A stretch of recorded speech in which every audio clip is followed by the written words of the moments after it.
This video is brought to you by Factory Direct Trains. Visit factorydirecttrains.com and check out their wide selection of model railroading products and supplies. Hey everybody, it's Jimmy from the DIY and Digital, and I've got a quick preview of what's coming up this week and next week on my channel, plus a quick tip for you guys.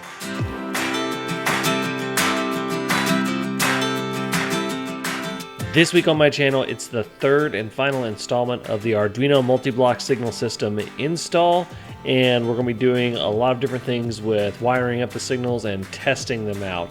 And then we're also going to be installing the sensors as well. So that's what's coming up this week. Then next week we're doing another layout update where I'm going to show you guys how I make hills out of extruded foam boards.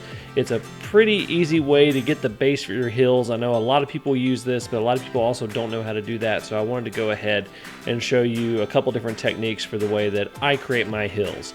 Now, on to the quick tip.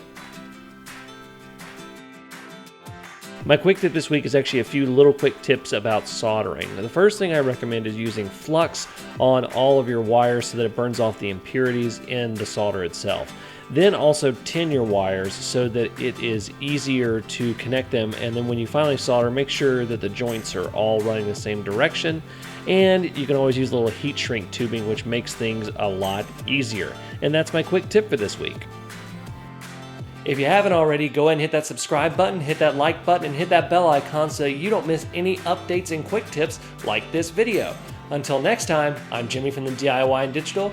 Happy railroading!